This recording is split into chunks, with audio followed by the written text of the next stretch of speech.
Hey guys, I wanted to share with you a special knife out of my collection that I was fortunate to score from a pretty cool guy up in Kentucky. Some of the information, most of the information I'm going to share is just what I found from three guys on the USN, kind of like they're Emerson historians. So it's their information I'm sharing, not mine. I don't really want to give the names because I didn't ask them if it was okay. So I'm not going to do that. But none of this information that I'm sharing is mine. But I'm going to share what I've learned about the knife. They think it's one of the first 5 made. They said the titanium nitride coating is kind of a giveaway on that, because he doesn't use that any longer. It also has the split nut pivot,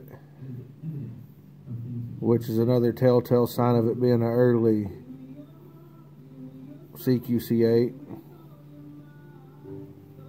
And it has a straight clip on it. The original straight clip.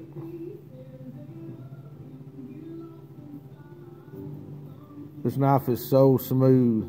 I've owned quite a few Emerson Customs. The newer bolstered ones. Some G10 ones. I still got 1 or 2 of the G10 ones. But this is the smoothest Emerson I've ever put my hands on.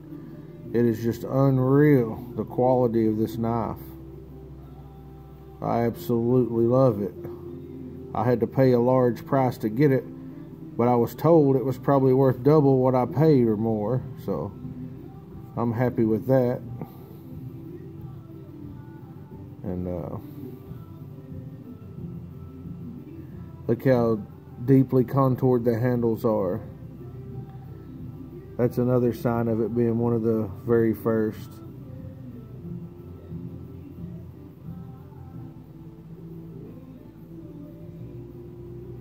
The very first few cqc-8s, Mr. Emerson made them as chisel ground blades.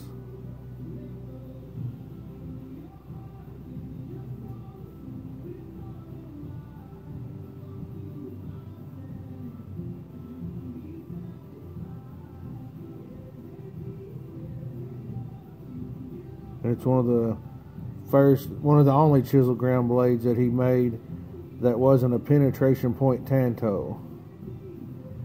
I was told it was designed for a wider range of uses for the SEAL team members primarily. Try to get the logo to show up. It's waveless, of course. I don't believe it's been used very much. I've actually carried it a few times. I love it. I can't put it down. I've had it for a few months now. It's a wonderful knife. I'm just in love with it. It's my favorite custom that I've ever owned to this point, and that's saying a lot.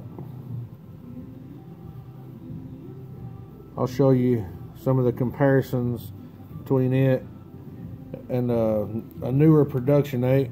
This is an 8 that I've carried and beat on a lot. I bought it used, and somebody else beat on it a lot before I got it. But you can see the butt end of both of them. The differences in the custom on the left.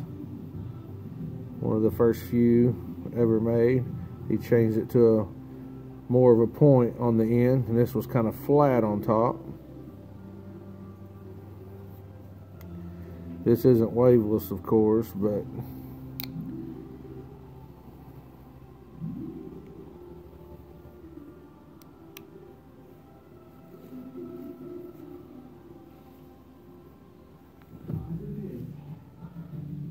kind of see the differences, and you can see the difference in the pivot.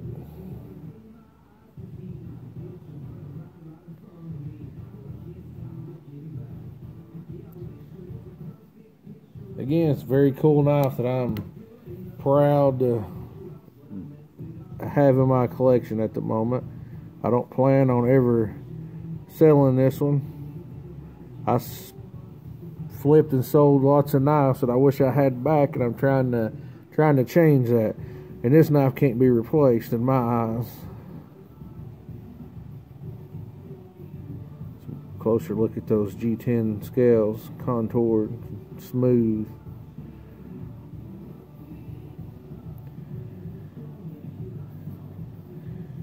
Closer look at the clip.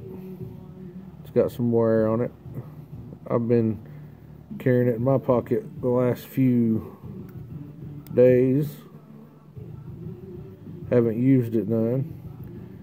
You can see the thumb disc too. The screw that holds it in is different than the newer ones. Here's a newer one on the right. Uses a Phillips head screw in it, not a Torx.